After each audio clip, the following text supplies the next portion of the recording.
সাথী, সাথী এই শব্দটির ব্যাখ্যা কে কিভাবে করে? মিত্র, সখা, বন্ধু।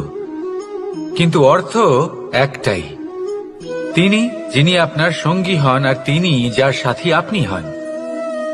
এবার সব থেকে বড় প্রশ্ন হলো এটাই যে তিনি কে হতে পারেন যাকে আপনি আপনার সাথী বলে মেনে নিতে পারেন, নিজের সখা, নিজের মিত্র, নিজের বন্ধু মেনে নিতে পারেন। আপনার সাথী হলেন তিনি যিনি দুঃখের সময় আপনার পাশে থাকবেন, আপনার হাত ধরে থাকবেন। আপনার সাথী হলেন তিনি যার হাত আপনি নিজের সুখের দিনে ধরে থাকবেন।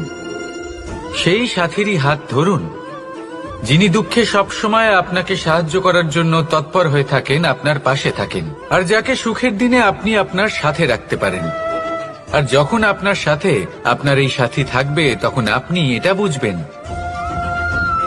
যে যখন জীবনে দুঃখ আসে তখন এই দুঃখ কমে যায়, সবার মধ্যে ভাগ হয়ে যায়। আর যদি তখন সুখ আসে তাহলে সেটা সবার উপস্থিতিতে আরো বেড়ে যায়। এটাই হলো প্রেম, এটাই হলো ভালোবাসা, এটাই হলো সঙ্গ। যেমন সম্পর্ক আমার আর রাধার মাঝে। তাহলে আসুন আর আমার সাথে ভালোবেসে বলুন, রাধা রাধা। মানুষ এক অত্যন্ত বিচিত্র প্রাণী। পরিকল্পনা করে, ষড়যন্ত্র করে, প্রচেষ্টা করে, কাউকে পরাজিত করার চেষ্টাও করে। সাপকে একটা দড়ি মনে করে হাতে চেপে ধরার চেষ্টা করে, কিন্তু একটা কথা বুঝতেই পারে না, সময়ের এই সাপ এটা হাতে চেপে ধরাই যায় না। আর আপনি যা করবেন তা আবার ফিরে আসবে আপনারই সামনে। দেখুন, এতে কিছুই যায় আসে না যে আপনি কুম্ভকারের পুত্র নাকি কৃষ্ণের পুত্র। যদি আপনি অনুচিত কর্ম করেন তাহলে আপনার সাথেও অনুচিতই হবে। অশুভ কর্ম করলে আপনার সাথেও অশুভই হবে। কুরু বংশ অত্যন্ত মহান বংশ ছিল। এই কুরু বংশ কি হলো তার সাথে? একটা গোটা বংশ বয়ে গেল, কারণ ওনাদের উদ্দেশ্য অশুভ ছিল।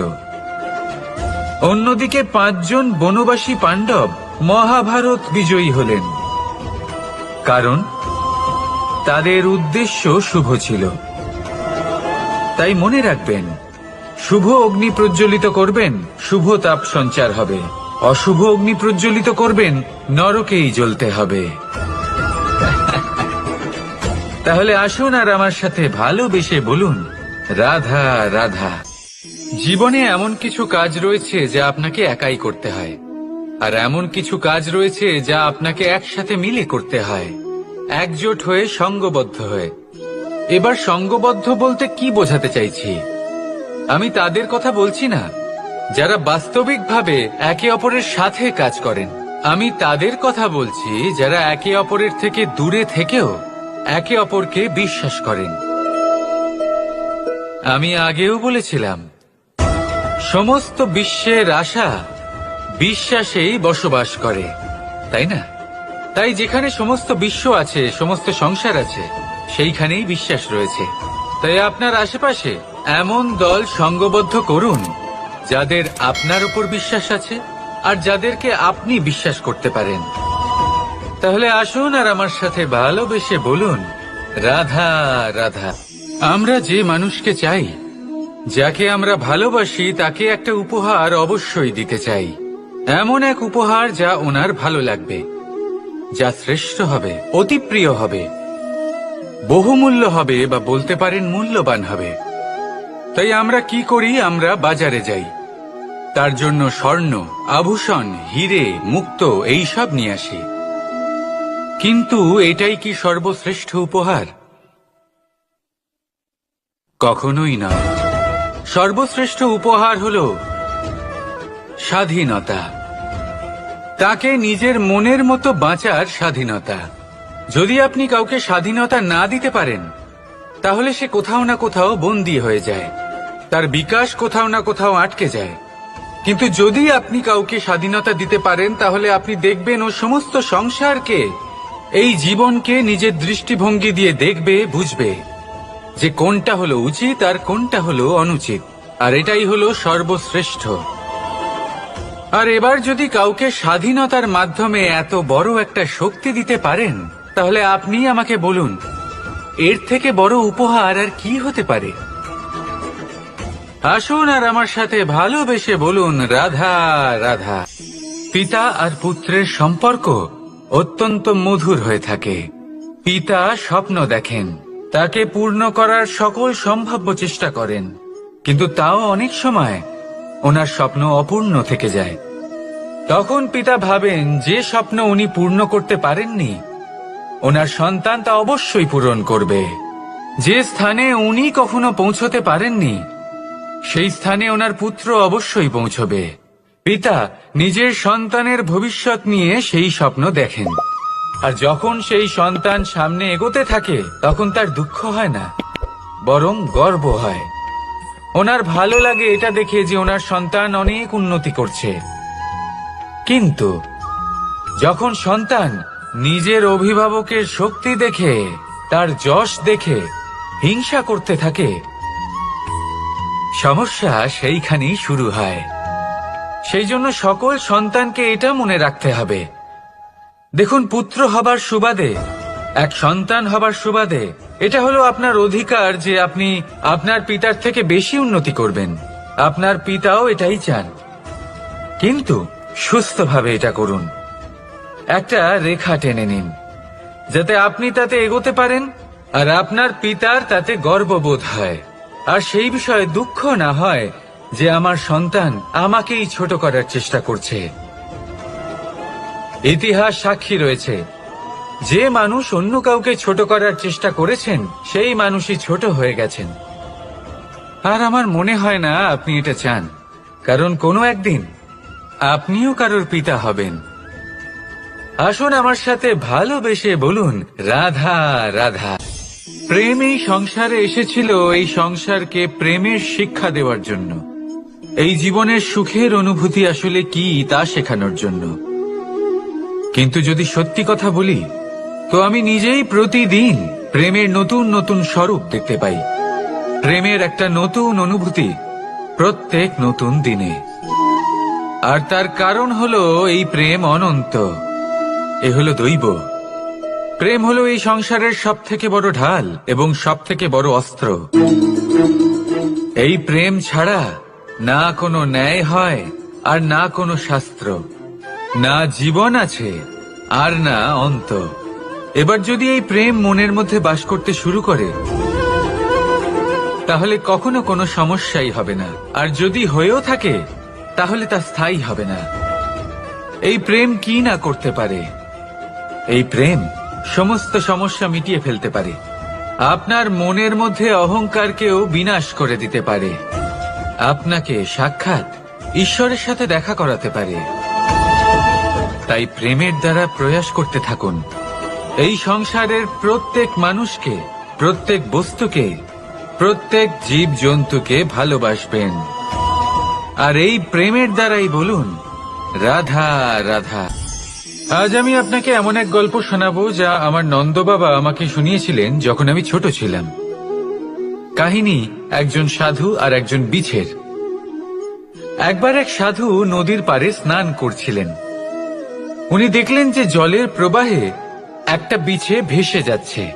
তার প্রাণ বাঁচানোর জন্য উনি তাকে তুলে নদীর পাড়ে রাখার চেষ্টা করলেন, কিন্তু যেই সেই বিছেকে উনি হাতে তুললেন, সেই বিছে ওনাকে কামড়ে দিল।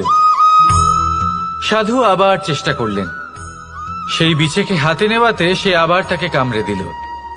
আরো একবার চেষ্টা করাতে ওনার শিষ্য ওনাকে জিজ্ঞেস করল, এ আপনি কি করছেন গুরুদেব? এসব কি হচ্ছে? আপনি তারই প্রাণ বাঁচানোর চেষ্টা করছেন যে আপনাকে কামড়ে দিচ্ছে। গুরুদেব উত্তর দিলেন যে ও বিছে হয়েই নিজের কর্ম করছে, নিজের প্রবৃত্তি, নিজের ব্যবহার বদলাচ্ছে না। তাহলে আমি সাধু হয়ে তা কেন বদলাবো?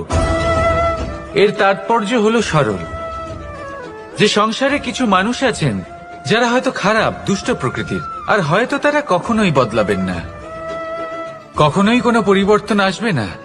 কিন্তু তার মানে এই নয় যে আমরা আমাদের কর্ম করা ছেড়ে দিই, আমরা আমাদের প্রচেষ্টা ছেড়ে দেব। আগে না, আমাদের তো করতেই হবে। কারণ ইতিহাস সাক্ষী আছে যে এই চেষ্টা এই সংসারের ধারাকেও বদলে দিতে পারে। তাহলে আপনিও আসুন আর আমার সাথে ভালোবেসে বলুন, রাধা রাধা।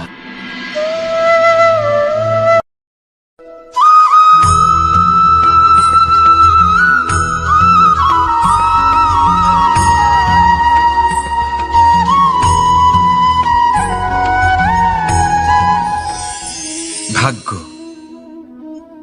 কত সুন্দর শব্দ এই ভাগ্য, কিন্তু যতটা সুন্দর ঠিক ততটাই রহস্যময় এই শব্দ। কখন কি হবে কেউ জানে না। লোকে বলে যে ভাগ্যে যা লেখা আছে তার চেয়ে বেশি কিছুই পাওয়া যায় না, তার চেয়ে কমও কিছুই পাওয়া যায় না। নিয়তির যা রচনা তা কখনো মোছা যায় না। কিন্তু কেউ এইটা বোঝে না যে নিয়তি আপনার কর্মের দ্বারা বদলায়। যদি আপনি শুভ চিন্তা করেন, শুভ কর্ম করেন, তাহলে নিয়তি আপনার সাথে খারাপ কিছু হতেই দেবে না। কখনো আকাশে পাখিদের দেখুন, তারা কখনো ভাগ্যের উপর নির্ভরশীল হয় না। যতই ঝড় আসুক, যতই তীব্র হাওয়া দিক, ঘুরতে থাকে, একটা জিনিস জড়ো করে নিজের সৌভাগ্য, নিজের বাসা নিজেই তৈরি করে। নিজের সন্তানের জন্ম দেয়, তাকে লালন পালন করে, নিজেই তাকে উড়তে শেখায়, কখনোই ভাগ্যের উপরে নির্ভরশীল হয় না সে। এই বিষয়টা আমাদেরও শিখতে হবে। তাই মনে রাখবেন, আপনার ভাগ্য নিয়তির লিখন নয়।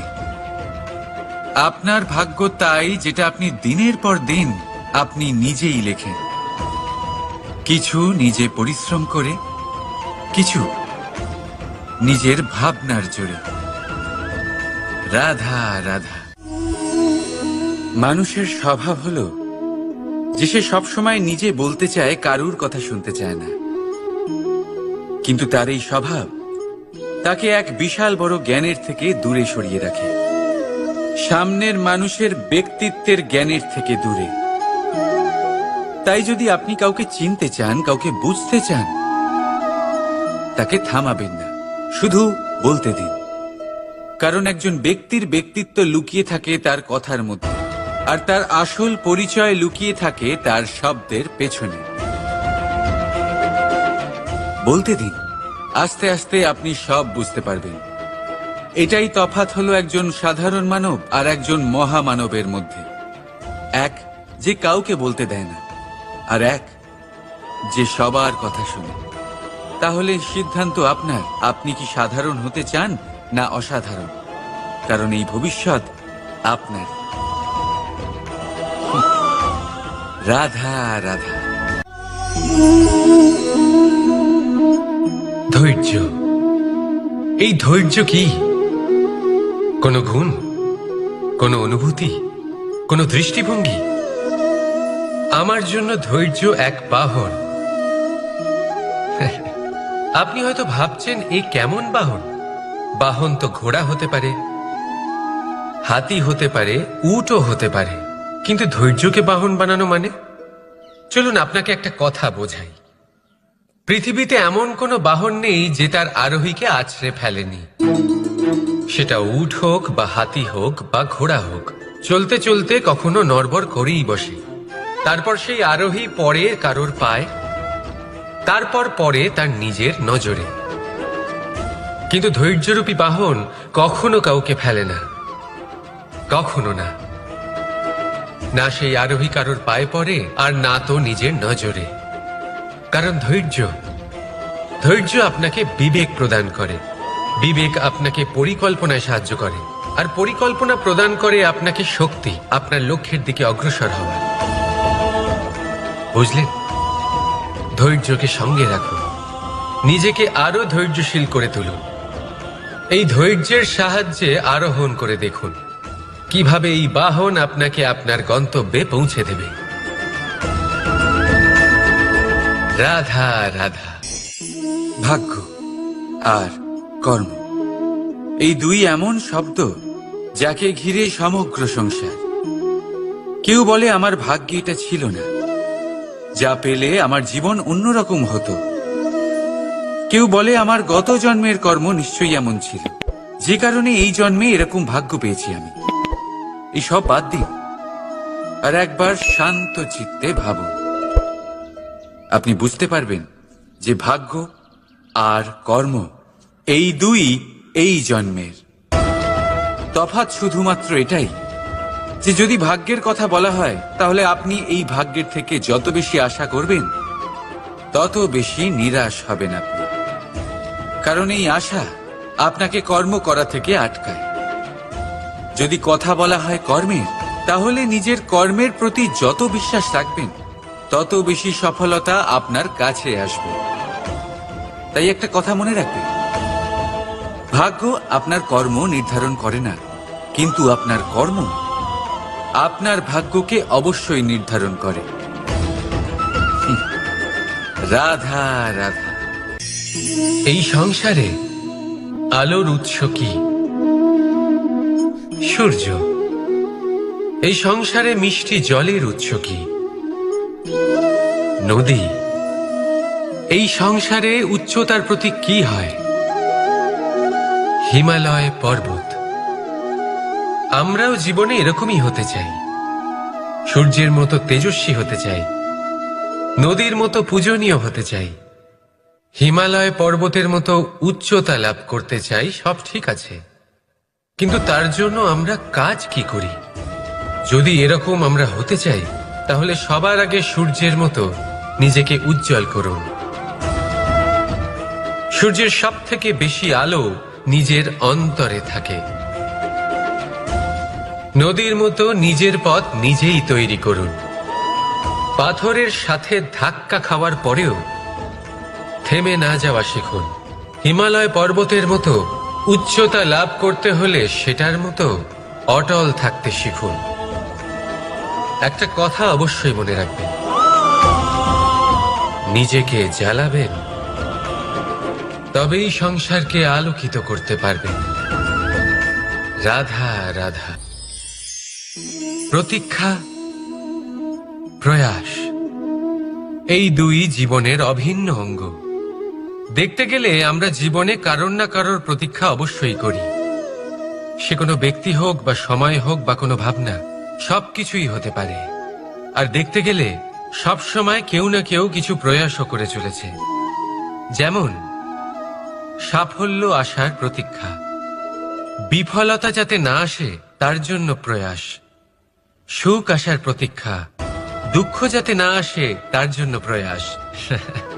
এবার প্রতীক্ষা আর প্রয়াসের মধ্যে এক ঘনিষ্ঠ সম্পর্ক রয়েছে, আর তা হল যিনি প্রতীক্ষা করেন তিনি ঠিক তাই পান যা একজন প্রয়াস করা ব্যক্তি পেছনে ফেলে আসে। তাই প্রতীক্ষা নয়, প্রয়াস করুন।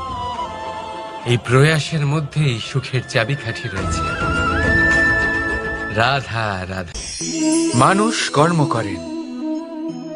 আমি বারংবার বলি যে ফলের আশা করবেন না। তাও মানুষ কোথাও না কোথাও নিজের কর্মের বদলে কোনো না কোনো ফলের আশা অবশ্যই রাখেন।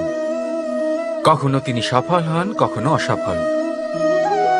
সেই জন্যই আমি বলি যে ফলের আশা কখনো রাখবেন না, কারণ সাফল্য বা অসফলতা মনের মধ্যে রাখলে কখনো কোনো লাভ হয় না।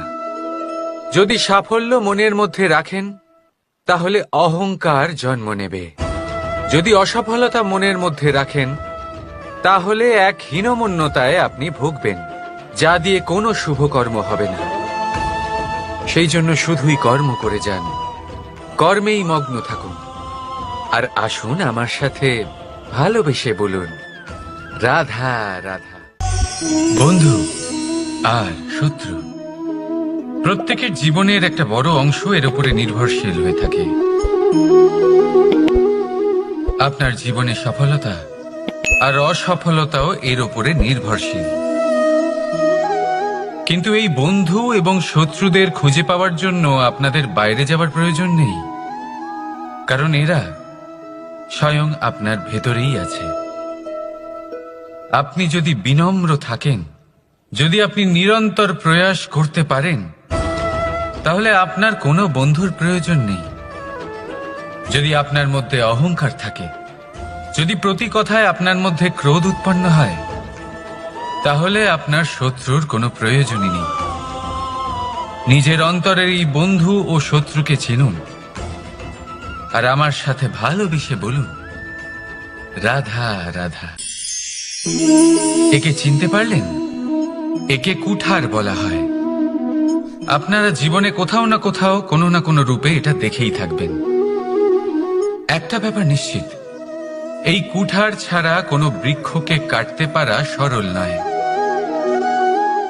এবার আপনি কখনো এটা ভেবেছেন, এই কুঠার, এর এই অংশ, এর মুখটাই যদি না থাকে তাহলে কি হবে? এ শুধুমাত্র কোনো বৃক্ষই নয়, তার কোনো ডালও কাটতে সক্ষম হবে না। এবারে ভাবুন, এই শুকনো কাঠের হাতল এ আমরা কোত্থেকে পেলাম? কোনো এক বৃক্ষ থেকেই। সেই ডাল যাকে কেটে ফেলা হয়েছিল এক বৃক্ষকে কাটার জন্য, এই ডালই শস্ত্ররূপে প্রস্তুত। আমাদের জীবনে আমাদের প্রিয়জন, আমাদের আপনজন যখন সময় কখনো কখনো তাদের সঙ্গ না দেয়, যদি তারা দৈন্য দশায় থাকেন, তাহলে তাদের সঙ্গ কখনো ছাড়বেন না। ওনাদের প্রয়োজন শুধুমাত্র মনোবল। তা তাদের দিন। তাদের সাহায্য করা আপনার কর্তব্য। হয়তো তাদের সাথে থেকে আপনার কোনো লাভ হবে না, কিন্তু তাদের দূরে থাকাতে আপনার ক্ষতি অবশ্যই হতে পারে। সর্বদা সাহায্য করুন। সঠিক সময় আসলে তা আপনার সহায়ক অবশ্যই হবে।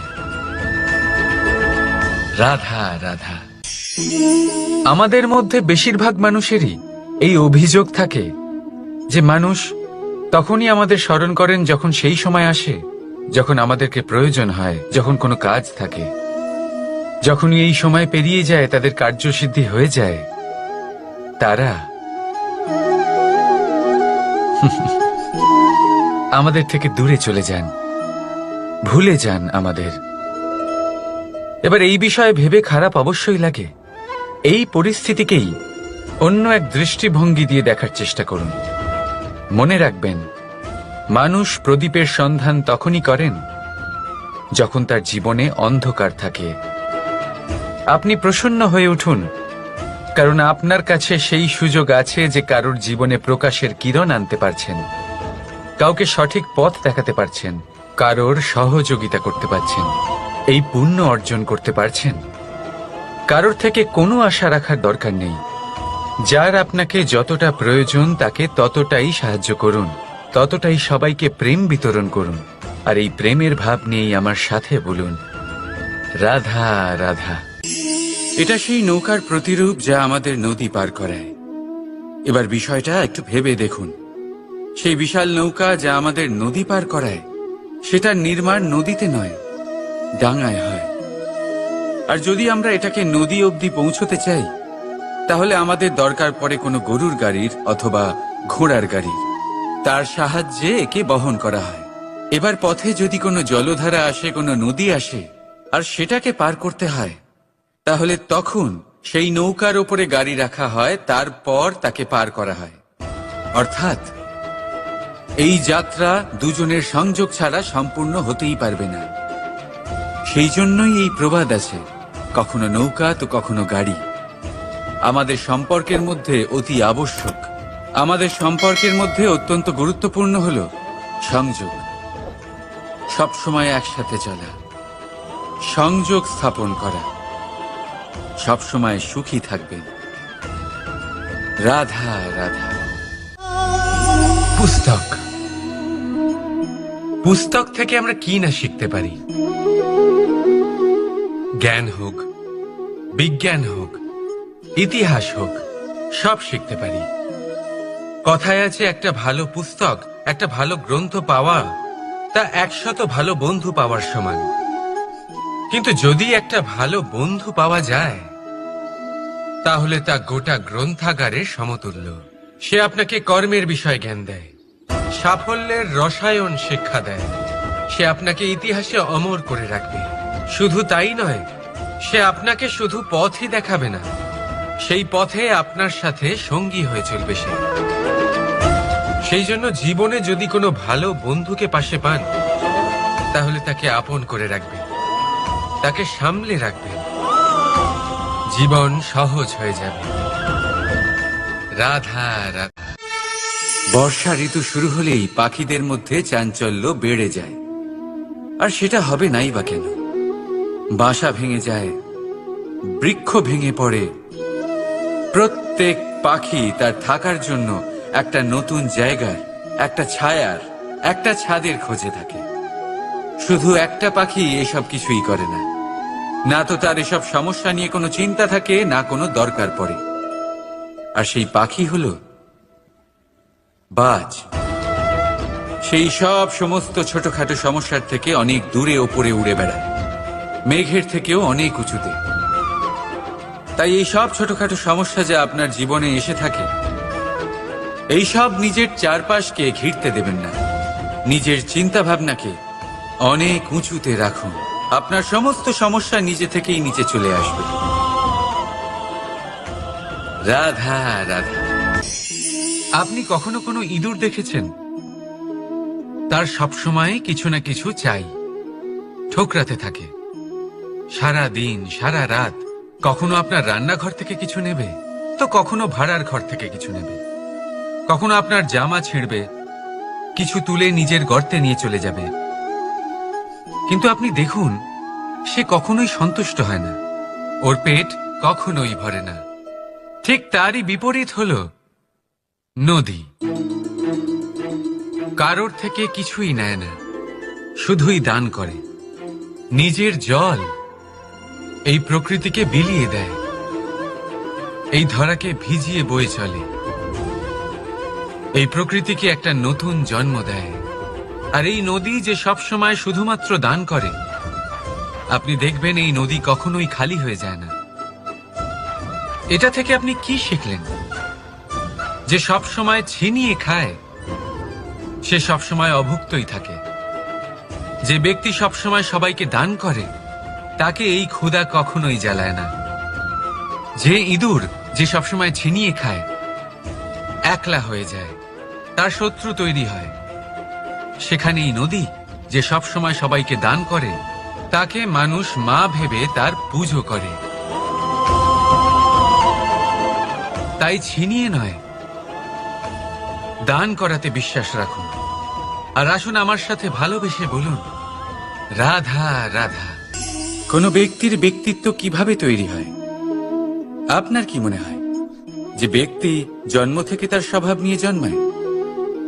নাকি আপনার মনে হয় যে এই প্রকৃতি ব্যক্তির জন্য তার নিয়তি রচনা করে?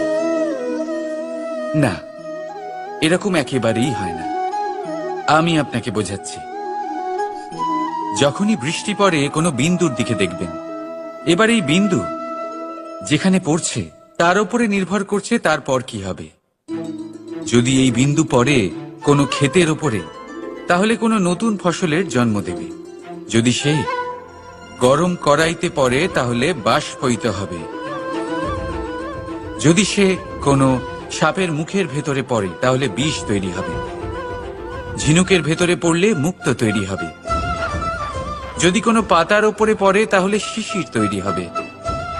একই বিন্দু, কিন্তু তার সঙ্গত তার ভবিষ্যৎ এবং ব্যক্তিত্ব নির্ধারণ করবে। এবার এটা তো শুধুমাত্র এক বিন্দু, তার কাজ হলো শুধুমাত্র পড়া। কোথায় সেটা সেও নির্ধারণ করতে পারে না। কিন্তু আপনি হলেন মানুষ। আপনি বাছাই করতে পারবেন যে আপনার সঙ্গী কারা হবে, কাদের সাথে আপনি মেলামেশা করে বড় হবেন। তাই তা ভালোভাবে করুন, কারণ এই নির্বাচন আপনার হাতে, কারণ এই জীবন আপনার, ভবিষ্যৎ আপনার। এবার আপনি মহান হতে চান কি না, তার নির্ণয় আপনাকেই করতে হবে। আসুন আমার সাথে ভালোবেসে বলুন, রাধা রাধা। সুরক্ষা প্রত্যেক ব্যক্তির জন্য গুরুত্বপূর্ণ, কিন্তু এটাই মানুষের সবথেকে বড় শত্রু। কিভাবে? ভেবে দেখুন। একজন মানুষ যখন একটা সুরক্ষিত পরিবেশে থাকে, তখন তার মধ্যে আলস্য চলে আসে। সে জানে যে আমাকে না ভবিষ্যতের জন্য কিছু করতে হবে, আর না আজকের জন্য কিছু করতে হবে, শুধুই জীবন যাপন করতে হবে।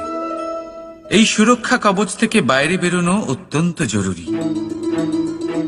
ভাবুন, পাখি যে তার সন্তানকে জন্ম দেয়, কিছুদিন পরে তাকে তার বাসা থেকে বের করে দেয়। কেন? যদি এরকম না করে তাহলে সেই সন্তান জীবন কাটাতেই শিখবে না। যদি তাকে ডাল থেকে নিচে না ফেলে দেয়, সেই সন্তান উড়তেই শিখবে না। তার পাখনা শক্তিশালী হবেই না। সে তার নিজের বাসা তৈরি করার চেষ্টাই করবে না। পাখি তার বাসা তখন তৈরি করে যখন তার অভিভাবক তাকে ত্যাগ করে। মনে রাখবেন, আপনি সুরক্ষা কবচের বাইরে বেরোলে বিপদ অবশ্যই আসবে, যার জন্য আপনি সতর্ক হবেন, তার মোকাবিলা করবেন, শক্তিশালী হবেন। এবার সেই বিপদ যাতে আর না আসে সেই জন্য আপনি পরিকল্পনা করবেন। তাই যদি আপনি নিজের বিকাশ চান, তাহলে যখনই আপনার মনে হবে যে আপনি একটা সুরক্ষিত পরিবেশে রয়েছেন, সুরক্ষিত কবচের মধ্যে রয়েছেন, তখন সেখান থেকে বাইরে বেরোন। সেখানেই পাবেন আপনার বিকাশ। রাধা রাধা। এই উই ধরা গাছের গুড়ি দেখতে পাচ্ছেন আপনারা? কোনো এক সময় এটা একটা সুগঠিত কাণ্ড ছিল। কোনো একদিন এক সুদূর বন থেকে একটি উই পোকা এখানে আসে, এতে বাসা বানায়। এই গাছের গুড়ি তখন কোনো প্রতিবাদ করেনি। তারপর দেখতে দেখতে সময়ের সাথে আরো উই এখানে জমাট বাঁধে, আর ক্রমাগত তাদের সংখ্যা বাড়তে থাকে। আর দেখতে দেখতেই এই কাঠের গুঁড়ি আর প্রতিবাদ করার মতো অবস্থাতেই থাকে না, নিজেই এক শুকনো কাঠে পরিণত হয়। কিছু বুঝতে পারলেন? অসৎ সঙ্গ, অসৎ অভ্যাস সময় থাকতে থাকতে বন্ধ করে দিন। আর যদি এরম না হয়, এ আপনার জীবন চক্র স্তব্ধ করে দেবে। রাধা রাধা। এই পাত্র দেখছেন আপনারা? কি সুন্দর এটা! জলকে শীতল রাখে আর ঘরকে সুন্দর। এবারে ভাবুন, যদি এই পাত্র আমার হাত থেকে পড়ে যায় তাহলে? ভেঙে গেল, তাই না? এবার কি হবে? আপনি বলবেন সহজ ব্যাপার, আরো একটা পাত্র কিনে নাও, এক মুদ্রায় পেয়ে যাবে। এই পাত্রের বাস্তবিক মূল্য আপনি যদি জানতে চান, তাহলে সেই কুম্ভকারকে জিজ্ঞাসা করুন, যিনি এই পাত্র বানিয়েছেন। কতটা পরিশ্রম করতে হয়েছে ওনাকে তা জিজ্ঞেস করুন। সর্বপ্রথম তিনি সেই মাটি মেখেছেন, তারপর তাকে চাকায় বসিয়ে গঠন করেছেন, তারপর কতবার চেষ্টা করে তাকে সঠিক আকার দিয়েছেন, তারপর আগুনের তাপে পুড়িয়ে তাকে কঠিন বানিয়েছেন, তারপর রং করে তাকে সাজিয়ে আমাদের সামনে প্রস্তুত করেছেন। এত পরিশ্রম দ্বারা তৈরি এই পাত্র আমরা স্বল্প দামে নিজের করে নিলাম। এটাই হয় পরিবারের সাথেও। অনেক সময় মানুষ আবেগের বশে, স্বার্থের কারণে এই পরিবারকে ভেঙে ফেলে। কখনো ভেবেছেন সেই মাতা পিতার বিষয়, যারা সেই পরিবারকে গড়ে তুলেছেন, তাকে আগলে রেখেছেন, পালন পোষণ করেছেন? কখনো ভেবেছেন সেই বিষয়ে? ভবিষ্যতে যদি কখনো এরকম কোনো চিন্তাধারা মাথায় আসে, এমন কোনো ভাবনা আসে যার কারণে আপনি পরিবারকে ভাঙতে চলেছেন, নিজেকে আটকে নিন। নিজেকে মনে করান সেই মাতা পিতার বিষয়ে, ওনাদের পরিশ্রমের বিষয়, ওনাদের ধৈর্যের বিষয়, তাদের প্রেমের বিষয়। আপনার আশা, আবেগ, আপনার স্বার্থ সিদ্ধি, এই সব কিছু তার সামনে খুবই ছোট মনে হবে। রাধা রাধা।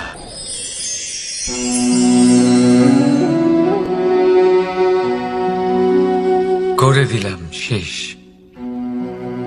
সংসার সর্বদা কৃষ্ণকে এই কথা শোনাবে যে কৃষ্ণ নিজেই নিজের মামার হত্যা করেছে। কিন্তু এটা সময়ের প্রয়োজন ছিল। আর এই কিন্তু হত্যা নয়, বধ ছিল। আর ব্যক্তি নিজের বধ নিজেই ডেকে আনে। এই সংসারে এগিয়ে চলা অতি আবশ্যক, কিন্তু কোথায় নিজেকে থামাতে হবে সেটা জানা তার চেয়েও বেশি আবশ্যক। আর যে এটা বুঝতে পারে না তার অন্ত সুনিশ্চিত। যে ব্যক্তি নিজের ভুল বুঝতে পারে তার মুক্তি লাভ হয়, আর যে স্বীকারও করতে পারে না তার বধ সুনিশ্চিত। মথুরার রাজা কংস, তার বধ এই জন্য হয়নি কারণ সে আমায় হত্যা করার প্রয়াস করেছে, আমার মাতা পিতা বা আমার দাদুকে বন্দী করেছে। ওর বধ এই জন্য হয়েছে যে ওর ঘৃণা প্রেমের সীমায় আসা সত্ত্বেও থামেনি। কংস মামা এটা কখনো বোঝেনি যে নিজেকে কখন থামাতে হবে। আর যা কিছু সে করেছে, যত পাপ সে করেছে, তা নিয়ে কখনো মন্থনও করেনি। অনেকবার বোঝানোর পরেও সব সময় প্রেমের থেকে মুখ ফিরিয়েছে। আর কি করল? শুধুই ঘৃণার দ্বারা এই ভালোবাসার ক্ষতি করার চেষ্টা করল। তাই মনে রাখবেন, এই সংসার, এর জীবন শক্তি হল প্রেম। আর যে এই প্রেমের ক্ষতি করার চেষ্টা করবে তার অন্ত, তার বধ সুনিশ্চিত। রাধা রাধা। সূর্যের তাপ এতটাই প্রখর হয় তা সমস্ত বনস্পতিকে শুষ্ক করে দেয়। পুকুর হোক, নদী হোক, সরোবর হোক, সমস্ত শুষ্ক হয়ে যায়। কিন্তু আপনি কখনো শুনেছেন সূর্যের তাপে সমুদ্র শুকিয়ে গেছে? এমন কখনোই হয় না। আর এর পেছনেই লুকিয়ে রয়েছে এক অমূল্য জীবনের শিক্ষা। সমুদ্রের মতো নিজেকে ধৈর্যশীল করে তুললে, নিজেকে সংযমী করে তুললে, সূর্যের তাপ আপনার কোনো ক্ষতি করতে পারবে না। আপনার অন্তর থেকে সেই তাপ বাষ্পায়িত হয়ে মেঘ তৈরি হয়ে সূর্যকে ঢেকে দেবে। আর তারপর হবে শুধু সাফল্যের বৃষ্টি। তাহলে আসুন আর আমার সাথে ধৈর্যের সাথে বলুন, রাধা রাধা। মানুষ অসুস্থ কেন হন? শারীরিক দুর্বলতার কারণে? না, মানুষ অসুস্থ হন তার মানসিকতার কারণে, তার বিবেকের কারণে, তার কর্মের কারণে, তার ক্রোধের কারণে। আর যখন কেউ সুস্থ হন, ঠিক হয়ে যান, তার মানে এটা নয় যে শুধু ওষুধের জন্য তিনি সুস্থ হয়েছেন। না, এটা কারোর তার প্রতি প্রেমের প্রভাব, বিশ্বাসের প্রভাব, সম্বলের প্রভাব। শুধুমাত্র ওষুধ দিয়ে কিছুই হয় না। যদি মনে প্রেম থাকে, বিবেক থাকে, বিশ্বাস থাকে, সম্বল থাকে, তবেই সেই ওষুধ কাজ করতে পারে। তাই মনে রাখবেন, এই জীবন হলো অত্যন্ত ছোট। মনে প্রেম ভাব রাখুন, মিত্রতা করুন, শত্রুতা নয়। ভালোবাসুন, বিদ্বেষ নয়। আর এই ভালোবাসার সাথেই বলুন, রাধা রাধা। মানুষ জীবনে সব সময় চিন্তা করে, ভাবতে থাকে যে তার জীবনে কতই না সমস্যা। তারপরে নিজের আশেপাশে দেখে আর ভাবে যে সবাই কত প্রসন্ন, শুধু আমার জীবনেই সমস্যা আছে। কিন্তু বিষয়টা তা নয়। শুধু প্রত্যেক ব্যক্তিরই নয়, প্রত্যেক প্রাণীরও জীবনে সমস্যা আছে। এবার মানুষ একটা পাখিকে দেখে এটাই ভাবে যে এদের জীবন কতটা সহজ। কোনো দেশেরই সীমারেখা এদের ওপর লাগু হয় না। কোথায় থাকবে সেই নিয়েও কোনো ভাবনা নেই। কত শান্তির জীবন এদের। তারপর সে একটা পিঁপড়েকে দেখে আর এটা ভাবে, কি অসাধারণ, এদের তো সারা জীবনই মাটির উপরেই অতিবাহিত হয়, খাবারটাও মাটিতেই পেয়ে যায়। কি শান্তির জীবন এদের। কিন্তু যখন কোনো ঝড় আসে, তখন সবার আগে সেই পাখির বাসাটাই ঝড়ে ভেঙে যায়। এই পাখি যে শাখাতেই গিয়ে বসে পড়ুক, তাদের উপর সবসময় সংকট থাকে যে ওপর থেকে কোনো বড় পাখি এসে তাদের উপর প্রহার না করে, তারা নিজেদের প্রাণ না হারায়। আর যদি কথা বলি পিঁপড়েকে নিয়ে, এদের উপর সবসময় সংকট থাকে যে কোনোভাবে বাতাস বা জল এদের ভাসিয়ে না নিয়ে যায়। কোনো প্রাণী ওকে পা দিয়ে পিষে না দেয়, এই পিঁপড়ে পিষ্ট হয়ে না মারা যায়। দেখুন, সমস্যা প্রত্যেকের জীবনে রয়েছে, আর এই সমস্যা আসতেই থাকবে। এর অর্থ এটা নয় যে এই সমস্যার সম্মুখীন হওয়া যায় না, এর সমাধানও সম্ভব নয়। প্রত্যেক সমস্যার সমাধান অবশ্যই আছে, শুধু শান্ত মনে সেটা খুঁজে বের করতে হবে। তাহলে সেটাই করুন, প্রত্যেক সমস্যার সমাধান করতে থাকুন। যত সমাধান করবেন জীবন আনন্দময় হয়ে উঠবে। যদি সমাধান না করেন তাহলে আজীবন দুঃখই পেতে থাকবেন। আসুন আমার সাথে ভালোবেসে বলুন, রাধা রাধা।